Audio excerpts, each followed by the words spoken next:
maximum of 3 years, a petting zoo, a dog park, and commercial parking lot associated with the Big Apple. A commercial establishment located on both the subject property and the adjacent property to the east. Crammy Township Planner Victoria Heffernan, could you please tell us how application and notice of this public meeting was given?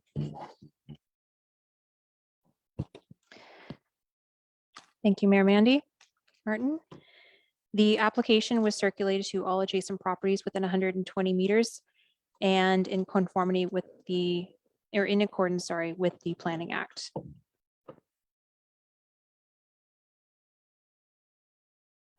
Thank you. And have there been written comments received from agencies and or the public? Yes, comments were received from the building department. One of the items pointed out is that a building permit will still be required for one of the structures that were added to the property.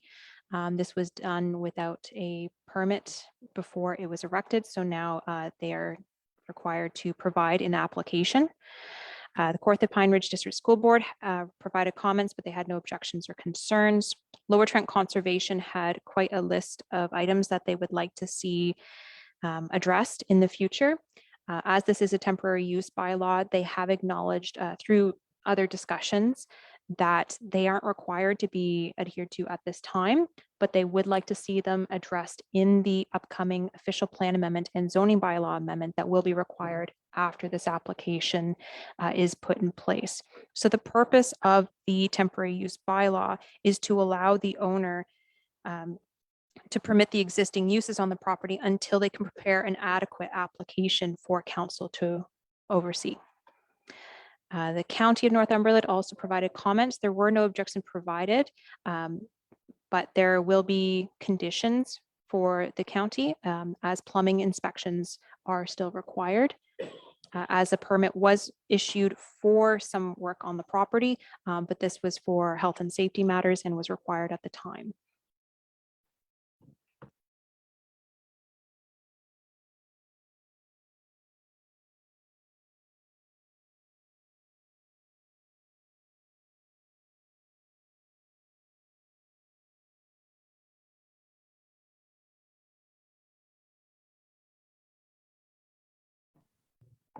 Sorry, folks, I forgot to hit the button on the microphone.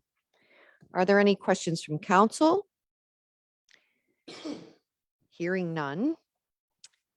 Are there any questions or comments from members of the public?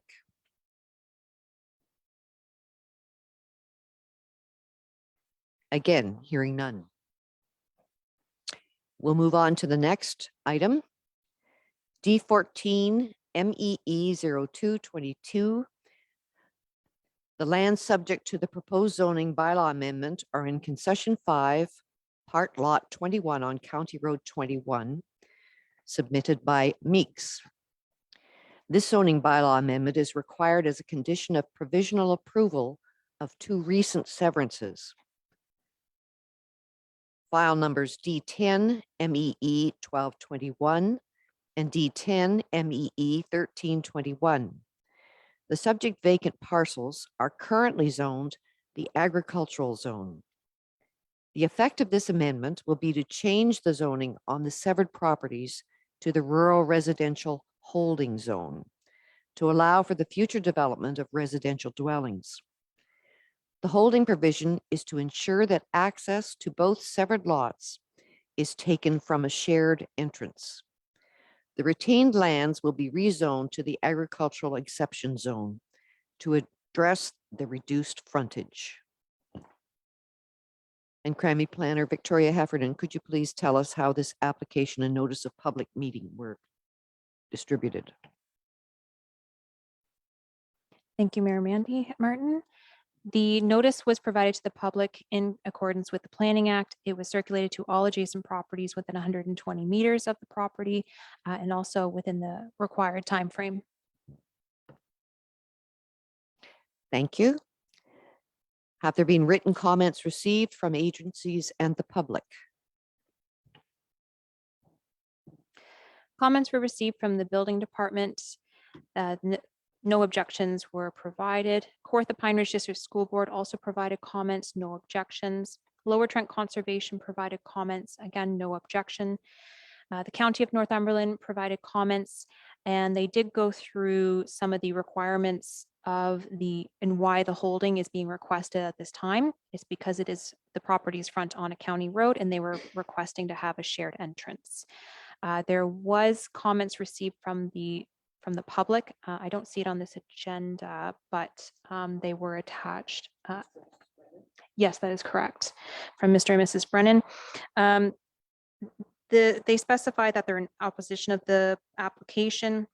The reason is they have concerns regarding future wells, potential impacts their own water, as well as privacy and future development in the hamlet. If you would like, I can go over and address each of those items. So for wells, they were concerned because they had a lot of trouble with their well putting it in, and it's actually not on their property. It's on an adjacent property. I did reach out to a hydrogeologist about digging and the drilling of wells in this area. They said it's very difficult for drillers to locate water in between all the layers in this particular area, but there is adequate water there and quite a bit. So they get excellent pump rates when you do hit the right layer, but it is hard for the drillers to locate it in between the different clay and silt layers. As for development within the hamlet and privacy concerns, the whole purpose of a hamlet is for infilling. It's to promote concentration of development in one small area and divert it away from rural and agricultural areas in the surrounding the hamlet. So the whole purpose of hamlets are for infilling anyway. So it is in conformity with our official plan and the Planning Act and the provincial policy statement, which speak to all three of them, or all three of them speak to that. Thank you. Are there any questions or comments from members of council?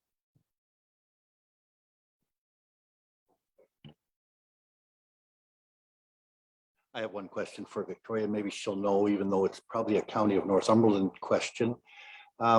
Seems to me this is a low speed build up area. And why is the county once again asking for a double laneway on one laneway on two lots? It seems to be the way the county is going with driveways, and there always seems to be a problem later on.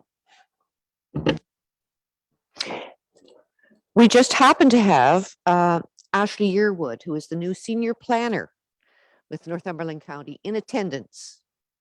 And so he is attending the meeting in person here today. And Mr. Yearwood, could you respond to this?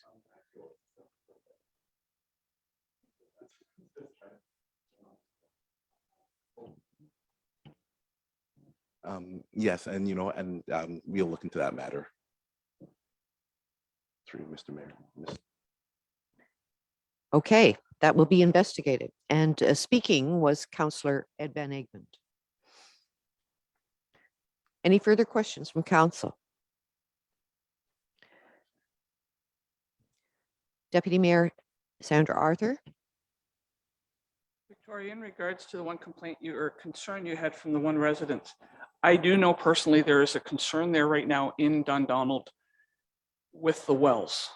There's three homes and the church all on one well. There's quite a bit of challenges going on there. So that's something I think we really want to take a close look at if we can, because that is quite concerning with what's going on there right now and has been for a number of years. Thank you.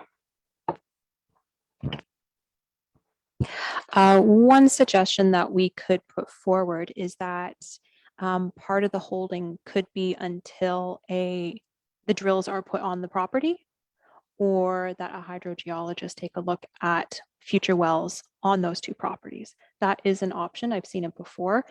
It is extra cost to the landowner themselves, but with the holding, it gives them time to do it, but still allows for the severances and the rezonings to go through. That is an option for council for consideration at a committee of the whole.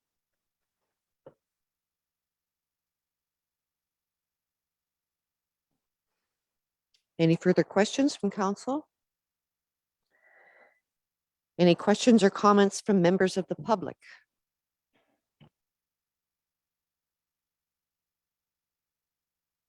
Hearing none, we'll move on to item number 5, D14 T1 TYM 0722, Timchuck application.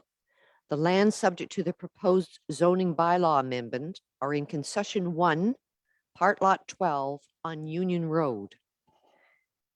The purpose and effect of this zoning bylaw amendment is required as a condition of a provisional approval of 2 recent severances. File numbers D10 TYM 0922 and D10 TYM 1022. The subject vacant parcels and retained lands are currently zoned the rural zone. The effect of this amendment will be to change the zoning on the severed properties to the rural residential zone to allow for the future development of residential dwellings. The retained lands will be rezoned to rural exception and environmental conservation zone to address the reduced frontage and size requirements and to address the identified environmental features on the property. Planner Victoria Heffernan, could you please outline to us how this application and notice of public meeting were given? The notice was provided to all landowners within 120 meters of the subject property in accordance with the Planning Act within the required timeframe.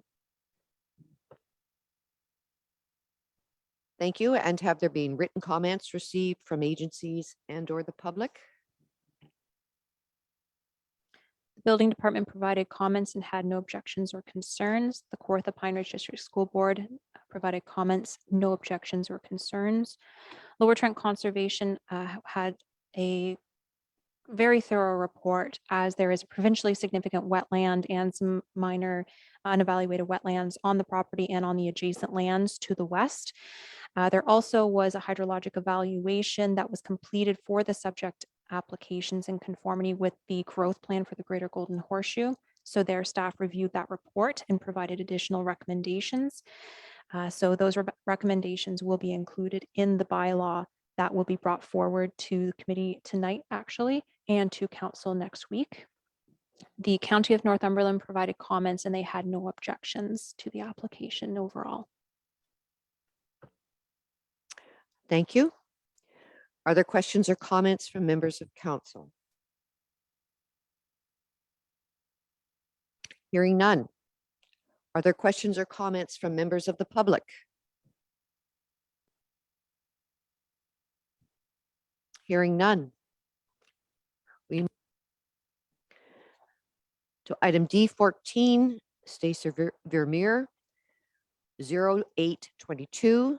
The land subject to the proposed zoning bylaw amendment are in concession 6, part of lot 21 at 1074 Dingman Road. This zoning bylaw amendment is required as a condition of provisional approval of 2 recent severances. File numbers D10 VER 2621 and D10 VER 2721. The subject vacant parcels are currently zoned the rural 6-7 zone.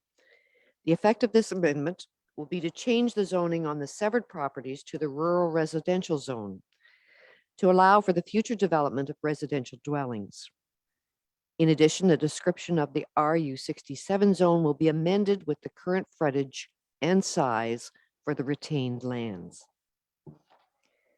Planner Victoria Heffernan, could you please outline for us how this application and notice of public meeting were given? The notice was provided to all landowners within 120 meters of the subject property in accordance with the Planning Act within the required time frame. Thank you. Have there been written comments received from agencies and the public? The building department provided comments and no objections or concerns were outlined. Lower Trent Conservation also provided comments. There were no objections or concerns at this time, as the regulated features on the property are quite a far distance away. The County of Northumberland provided comments and they had no objections or concerns either. And then there was no comments from the public. Thank you. Are there any questions or comments from members of council? Hearing none. Are there any questions or comments from members of the public? No, thank you. Item number 7 on our agenda, D14, Peter Hustler, 0922.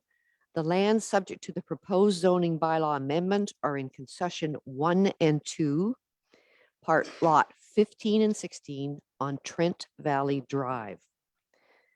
This zoning bylaw amendment is required as a condition of provisional approval for 3 recent severances.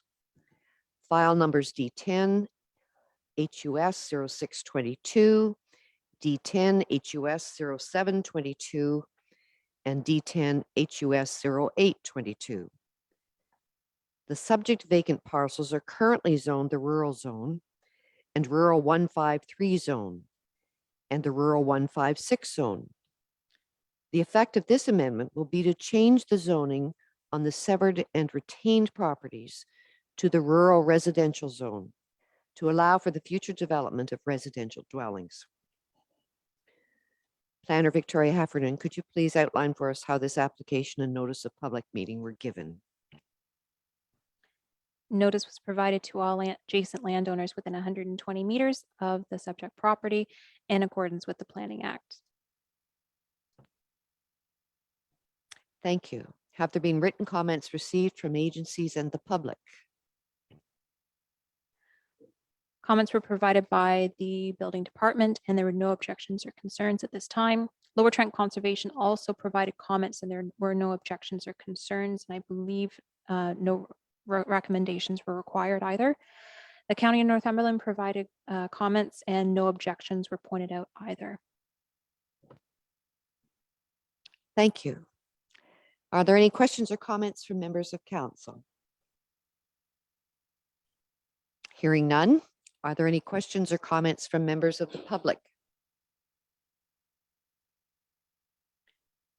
None apparent. Number 8 on our agenda, D12 CR 2201, Foxtail Ridge South Subdivision, and D09 Fidelity 0222 Official Plan Amendment.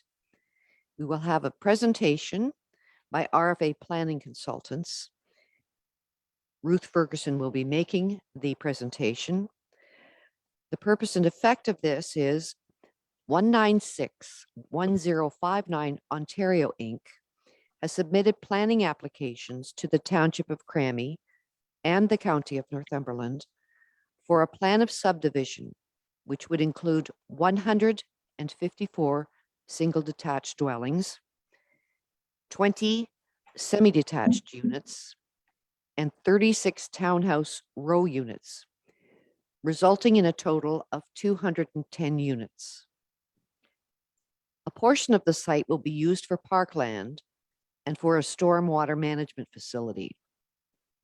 A new internal road network in the subdivision will link the development to Durham Street South and Kensington Avenue. The site will be provided with full municipal services. In addition, an official plan amendment application has been submitted. The majority of the lands are designated development on Schedule C to the Township of Crammy official plan.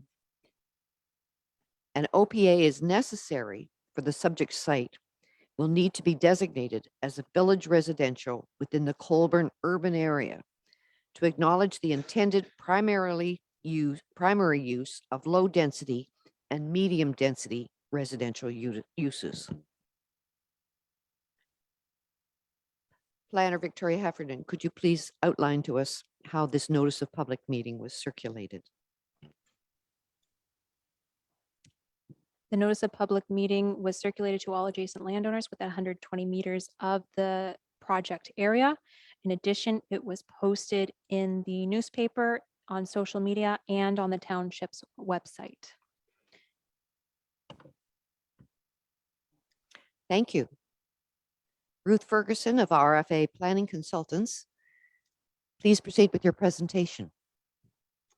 Very much, Madam Mayor, members of council, and members of the community.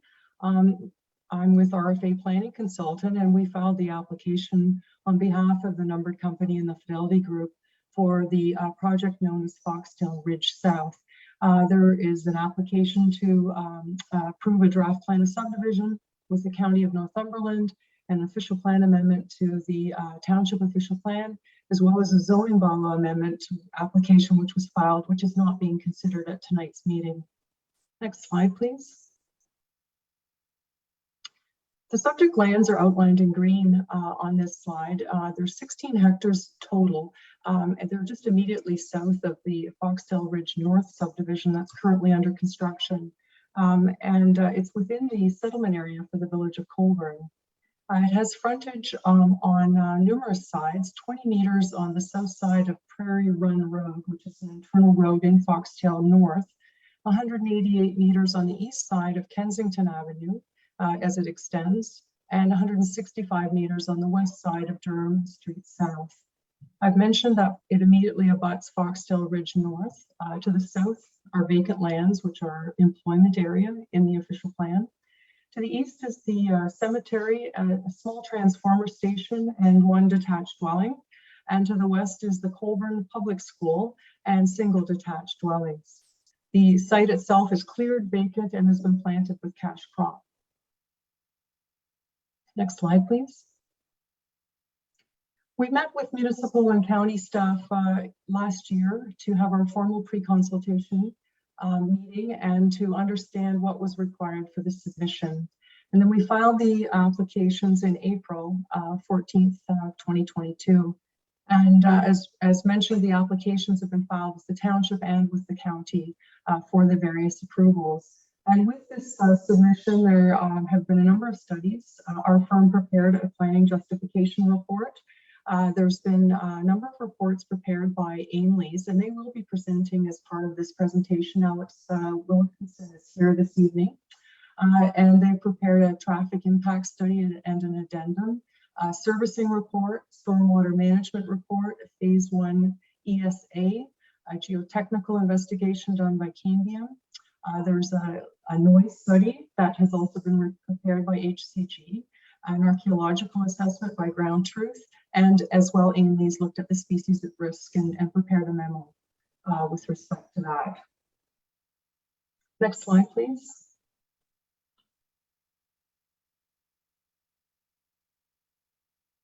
This slide provides a photo representation of the draft plan of subdivision and shows the overall arrangement of building topologies on the plan. Overall, as referenced, there are 210 lots or units. The majority of these are single detached units, and they are represented essentially with 3 different types of lot frontages broken down into a third, a third, a third.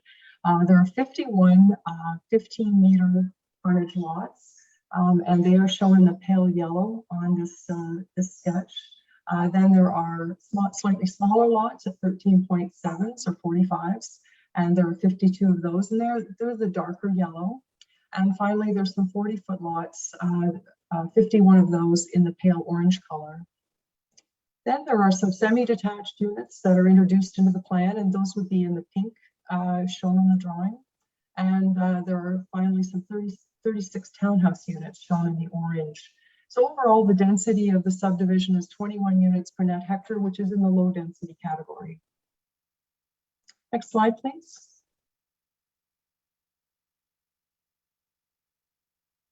Just wanted to highlight some of the design features of the subdivision. There are 3 access points to the north, Prairie Run Road, which is shown here on the drawing. There's a connection there into the Foxtail North subdivision. And then the Kensington Avenue would be extended past the existing home and would provide access on the west side into the subdivision. And then on the east side, there's access from Durham Street South. So there's good egress into the subdivision from 3 sides. There is a 1 hectare stormwater management pond shown in blue. That is in the northwest corner of the site. So this will control the stormwater runoff, and Alex will provide an explanation a bit more about that facility. Centrally in the plan, there's a 0.9 hectare parkland block shown in green with some trees and a small play structure and pathways connecting it to the various road frontages. It has frontage on 3 sides, which is a good park design to ensure that it's open and accessible to all members of the community. And there's also a pedestrian walkway that is shown here connecting to Foxtail North, as well as sidewalks will be provided on one side of every street in the subdivision. Next slide, please. The subdivision, as referenced, does have a mix of housing types, singles, semis, and townhouse units, but the blend of housing is arranged in a progression. The larger lots, the 50s and the 45s, and I realize those are perhaps not large for Colborne, but they're larger in terms of the density. Those yellow, pale yellow, and darker yellow are arranged predominantly at the perimeter of the subdivision, and they're adjacent to the existing low-density lots in the community. The higher density forms, such as the townhouses in the orange and the semis in the pink, are in the interior of the subdivision near the access points.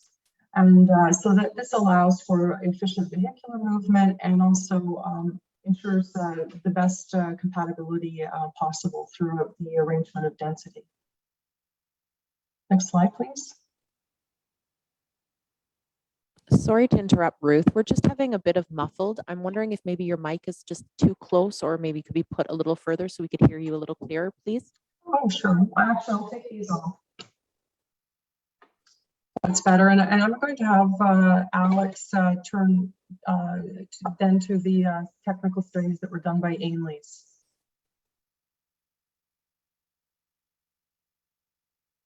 Thank you, Ruth. Good afternoon, Mayor, members of council, and the community. My name is Alex Wilkinson, and I'm a project engineer with Ainley Group. As Ruth mentioned, I will be discussing the reports prepared by Ainley in support of the proposed development. The first of these reports is the traffic impact study, which was completed in accordance with MTO guidelines that consider the traffic patterns of the proposed development and its effects on that of the adjacent roadways of King Street East to the north, Kensington Avenue to the west, and Durham Street South to the east. The anticipated traffic patterns resulting from the adjacent Foxtail Ridge North development were considered as well based on their respective study. From this, projections were made to consider the traffic patterns at the proposed development's full build-out state, which was assumed to be 2030, and then also considered for the 5 and 10-year marks beyond that. For the 2040 horizon, which equates to the 10-year mark beyond the full build-out state, the intersection of King Street East and Durham Street South and King Street East and Kensington Avenue are expected to provide an acceptable level of service to accommodate the anticipated traffic volumes. The intersection at Kensington Avenue and Alfred Street to the west is also expected to provide an acceptable level of service to accommodate the anticipated traffic volumes. There is a need, however, for a left-hand turn lane at the intersection of King Street East and Durham Street South for both eastbound and westbound directions. This is based on a posted speed limit of 60 kilometers an hour and the anticipated volumes there for the 2040 horizon. The proposed site access points, which are off of mainly Kensington Avenue and Durham Street South, were determined to be appropriate both in terms of spacing from other intersections and sightlines. As Ruth mentioned, there is also a connection being made from Street A of the adjacent Foxtail Bridge North development. Next slide, please.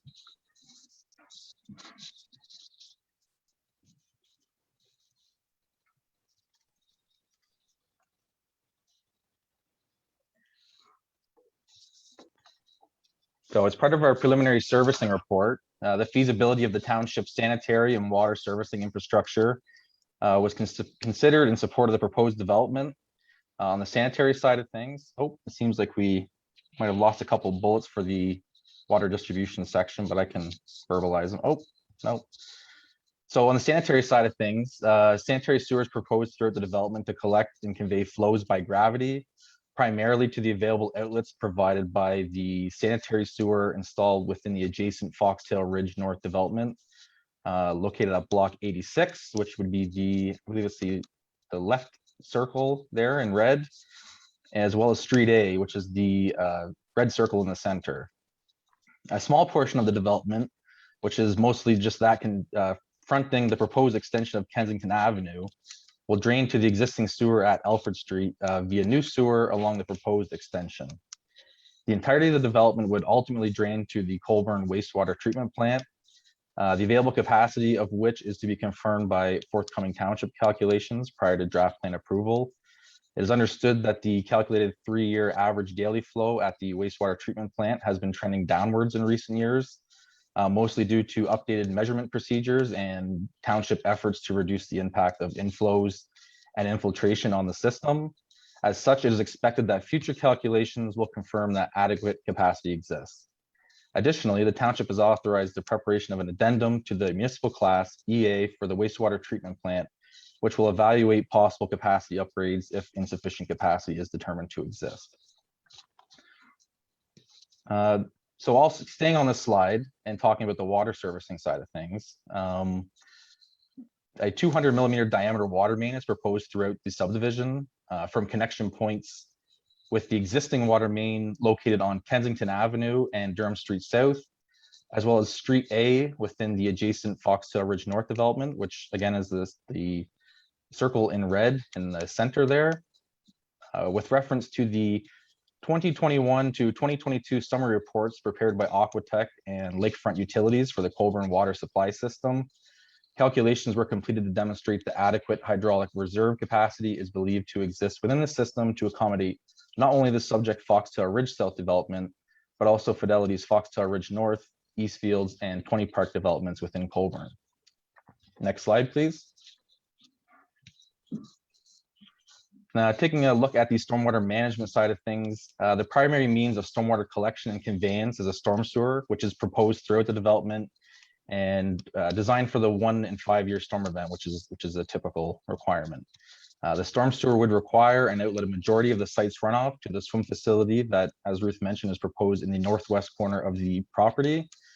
The roadways would be designed to convey runoff that surcharges from the sewer, an outlet to the stormwater management facilities as overland flow during greater storm events. The stormwater management facility itself is designed as a wetland type facility and includes for a perimeter access road to support future maintenance activities. And the defining feature of a wetland type facility is a shallow permanent pool within the main pond area. This shallow permanent pool promotes the growth of aquatic vegetation, which provides its own water quality treatment benefits. The swim facility, talking about water quality treatment benefits, will provide quality treatment to an enhanced level of treatment, which is considered to be an 80% total suspended solids removal. And this represents the highest level of water quality treatment as defined by the Ministry of the Environment. The other function of the swim facility is to provide quantity control.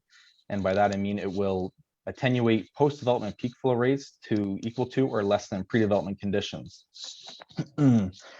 Now, the discharge from the facility is going to drain directly to Colburn Creek via a piped outlet that's located within an existing easement along the west boundary of the adjacent Foxtail Ridge North development. Next slide, please. A phase 1 environmental site assessment was completed to identify any current or potential environmental contamination and liabilities that might be associated with the past and present use of the property. The process includes a review of a variety of available records, aerial imagery, interview with the property owner, and a site visit. As a result of the phase 1 ESA, 2 areas of potential concern were identified: the Lakefront Utilities electrical substation and the East Colburn Cemetery, both located to the northeast corner of the proposed development. A phase 2 environmental site assessment is recommended to further investigate these 2 areas by verifying soil and groundwater conditions along the boundary of the subject property. I believe I'm turning it over to Ruth, and I will be speaking later on the species at risk aspect of the project. Next slide, please.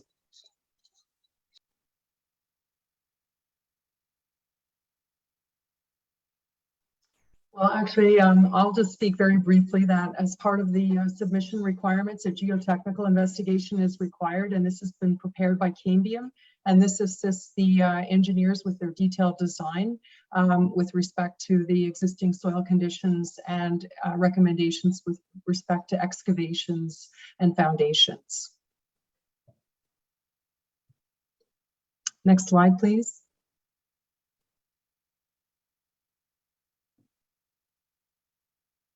So a desktop level review of available background information, which was then supported by site visit observations, was completed to determine the potential presence of species at risk and their habitat, and recommend measures to mitigate the effects of the proposed development on them. Based on existing site conditions, 4 endangered species and or their habitat have been identified as having the potential to exist on the subject property. The existing trees located along the site's perimeter may provide day roosting habitat to these 4 bat species. As such, it is recommended that vegetation clearing be completed outside the active window for these bat species, which would also be protective of the window for migratory bird species. Next slide, please. A noise study was prepared by HGC Engineering, and they looked at existing point noise sources such as the railway, and determined that this subdivision is beyond the area of influence that would be affected according to the provincial regulations for noise. They also looked at the potential impacts in the future from the employment lands to the south. And they did make some recommendations to ensure that the subdivision and the employment lands are compatible. And these are recommendations with respect to the types of industrial uses that could be located there, primarily that they be Class 1 or Class 2 industrial land uses as set out in the provincial regulations, and that there be essentially within those areas restrictions on loading bays and trucking activities to help mitigate any noise emissions from those sources. And essentially, they recommended these measures be put in place for future uses. We don't know what those uses would be, but essentially overall that the employment lands can develop and that the development would be feasible. Next slide, please. Finally, there was an archaeological assessment that was undertaken by Ground Truth Archaeology. The stage 2 archaeological assessment concluded that there were no archaeological resources within the study area, but they did assess the border with the East Colborne Cemetery, the area shown in green on this slide. And through their further evaluation of this area, that area also does not intrude, there are no archaeological resources that intrude onto the subdivision lands. Next slide, please. Our planning justification report provided a policy overview in considerable detail with respect to all of the tiers of policy that are applicable to a subdivision of this nature, starting with the provincial policy statement and the growth plan, so that you could, if you want to find out more about the planning analysis for these policy documents, I refer you to the planning justification report. And I know that, of course, the county and local planners will be reviewing these in detail for you. This subdivision, as referenced, is within the settlement area of Colborne, which is the focus for growth and development. It's a logical progression to the existing built-up area of the community. The housing will be compatible with the existing low-density housing that's in the vicinity. But there is a mix of housing types that does allow for some modest intensification to provide for additional ranges of housing to meet the community future needs. And finally, there are community services such as the local school and existing parks and infrastructure that are available in the immediate vicinity. Next slide, please. With respect to the Northumberland County official plan, these lands are shown in yellow on this slide within the settlement area of Colborne. They are within the urban area of the Northumberland County official plan, shown here on this extract. And the red lines within that pink area is the built boundary. So these lands are adjacent to that built boundary, which is where growth is to occur. There are also minimum density targets of 25 people per gross hectare, which we have shown are satisfied by the subdivision proposal. And in conclusion, it conforms with all of the policies of the county official plan. And we also looked at the draft municipal comprehensive review as part of our analysis. Next slide, please. Turning to the Township of Cranby official plan, the lands are outlined in blue, and they are within the Colborne urban area, where the majority of growth is to occur within the municipality. It has been designed to provide the range of housing forms that are permitted in the Colborne or Cranby Township official plan. And you will see here that the lands are adjacent to the village residential designation, which is the sort of the black dot that you see on the slide, and the community facility designations, which are shown in the purple or mauve color. So these are obviously supportive to the subdivision being located at this site. The subdivision is considered the low density neighborhood character and will be compatible with the existing surrounding development. And finally, the roads and sidewalks will connect to Foxdale Ridge North and west towards the public school, which is important when considering community planning. Next slide, please. These lands are subject to an official plan amendment. While they are within the urban settlement boundary, they are designated development. And development essentially is a designation that permits existing uses. So as Victoria mentioned at the outset, there is a proposal to redesignate the lands to village residential, shown here on this extract from the official plan amendment land use schedule. Some of the lands in the corner that are shown in the darker tone are already designated village residential, and they are not subject to the official plan amendment, as again, they are adjacent to the built boundary and the existing infrastructure to the north. So it does have a proposed compact built form, and it will assist in providing some modest intensification. Next slide, please. This concludes our presentation. I just want to provide a very brief summary of the project. The Foxdale Ridge South draft plan consists of 210 dwelling units in total, predominantly single detached units with 20 semi-detached and 36 townhouse units. There is an official plan amendment being requested that would designate the lands to the village residential designation. And it would be adjacent to the built boundary, connecting to the Foxdale Ridge North subdivision and the surrounding neighborhood. As outlined in our planning justification report, this development will meet the growth target and major policy goal, which is to direct 80 to 85% of all growth in the township to the village of Colborne settlement area, and that the applications address all the provincial, county, and local planning policies. Thank you very much for this opportunity to present this project, and Alex and I would be available to answer any questions from the members of the council.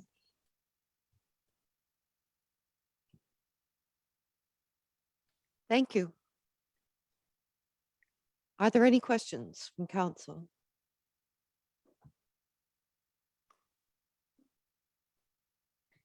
Deputy Mayor Arthur.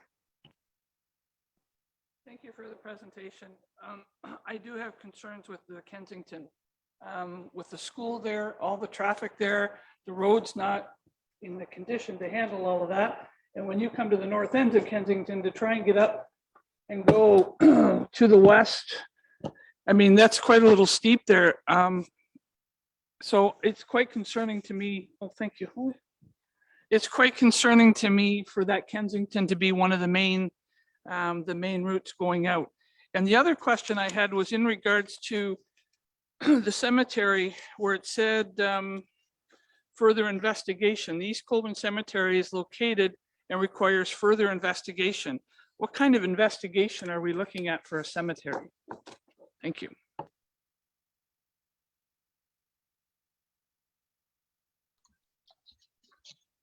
Thanks for the question, Deputy Mayor. So I'll start with the cemetery one. So the further investigation is the phase 2 ESA, and what it would encompass is the installation or boreholes being drilled on the development side of the property boundary, and it's the installation of monitoring wells. So there is an investigation of the impacts of the cemetery in relation to the proposed development. However, the activities will be restricted and contained to the subject property. As for the condition of Kensington Avenue, be happy to note that and look into it. I was actually just trying to look to see what percentage of the traffic was actually considered to go that way. Because I have a feeling it might actually be serviced mostly by the Durham Street South pathway. But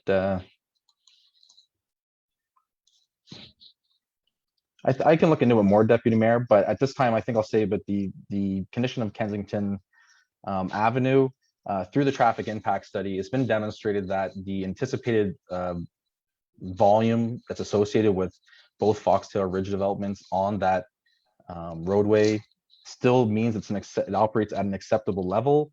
As for the condition of the roadway, that's outside of the traffic impact study scope, and that's something that can be considered during the detailed design stage. At the draft plan stage, we're just trying to look at the feasibility of the intersection's ability to handle the traffic, but definitely that can be something that will be considered during the detailed design stage, as that same section of roadway will be considered when it comes to the connection of those lots that front Kensington Ave on that extension to that existing roadway.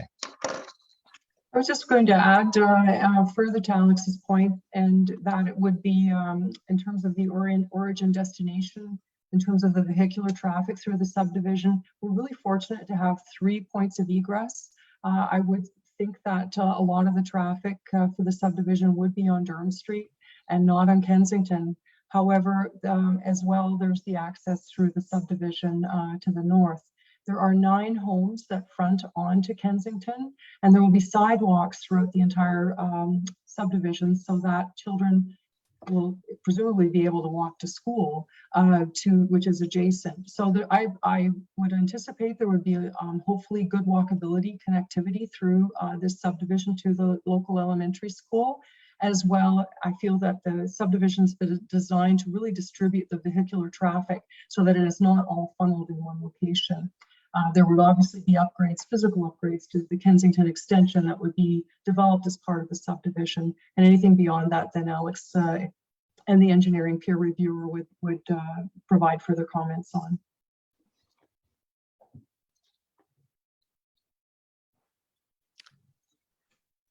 Thank you, Dwayne and Ruth. Any further questions from council? Just to be clear, this documentation and presentation is now on the public record and will be available on the township website. And as well, we can have limited a printed copy at the front counter of the town hall in Colborne, and perhaps leave a copy at the library as well so that people can peruse it at their will and leisure. And again, it will be posted on our Crimea Township website for further study, and you can spend some hours looking at the designs and proposals. Keep in mind that this is a public meeting. This is just to inform us all of what is proposed and planned. Discussions then go forward from this point. Nothing is written in stone at this point, but there has been some considerable planning going into this before it is proposed for discussion. Are there any comments from the public? I see a hand up. Dawn Campbell. Hello, Mayor Martin and members of council. I am one of the constituents that lives at the corner of Alfred and Kensington. In principle, definitely I am in favor of increasing our housing stock in the community. I kind of have 2 different concerns that I would just like to put on the table. One is that water, stormwater is definitely, groundwater is a concern within that community.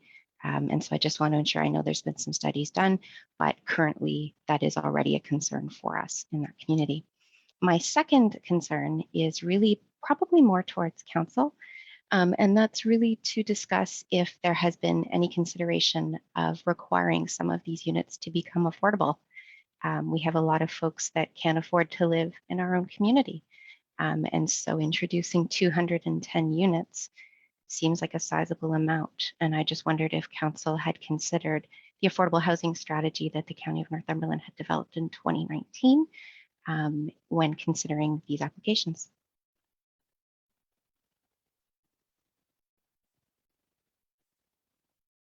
Victoria Heffernan, our planner, will address you. Thank you, John, for your question. So the township staff have considered this. It is on our minds and it's on the forefront of all our minds as affordable housing impacts all facets of planning and housing at this time. I'm actually on the affordable housing strategy for the county. So I am part of those discussions and we will be including them as part of the draft plan conditions review stage of the application. And also I'd just like to mention that there are 154 single detached dwellings, but 20 semi-detached and 36 townhouse row units included in this design proposal.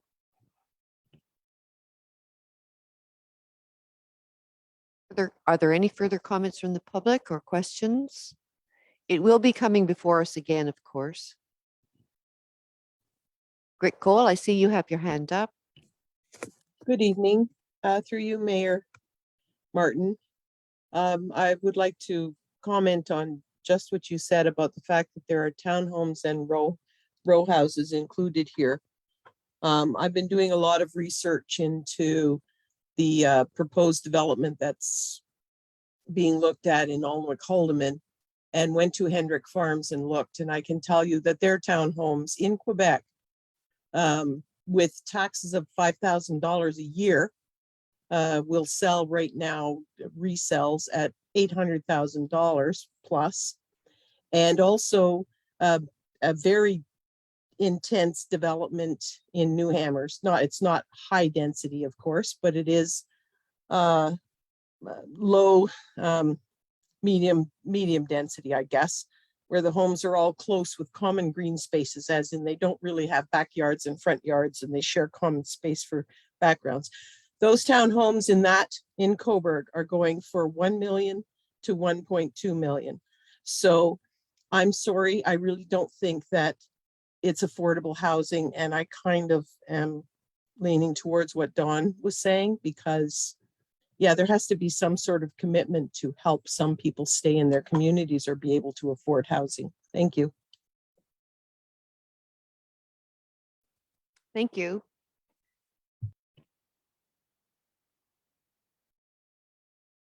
The marketplace is the marketplace, Grit, and you know, we do what we can, and but we cannot dictate. We cannot dictate what the price will be. And there, as you know, the prices are going up and down and interest rates are going up and down and so on, and things are playing out. And I must say that we have a very active, proactive, certainly at the Northumberland County level, in terms of social housing and plans and developments. Providing housing. And that's all great, Mayor Martin. I really understand that. And I'm not going to enter into debate because that's not what this is about. But there's not enough affordable housing. And unless there is a commitment and some sort of agreements reached between developers and municipalities that are allowing these developments to come in, unless there's a concerted effort to make something happen there, developers are not in the business of building affordable housing because they want to make money. So it's just something to think about. Thank you. You're welcome. And I'll tell you what, I'll put up my property if you put up yours. No, think we a lot built of here. We built here to retire. We made it accessible. We're staying here. We don't want to be a burden in homes or anything. So we're just hoping to stay where we are. So thank you. Are there any further comments from the public? Again, be assured this will be coming back as we proceed. It's a work in progress. Holly, anyone? Are there any further questions? I can't see the hands. Okay. Seeing no further comments,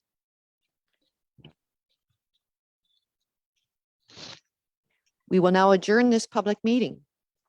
And again, we will be leaving copies of this Fidelity presentation at the Town Hall office, at the library, and of course, it's posted on our website.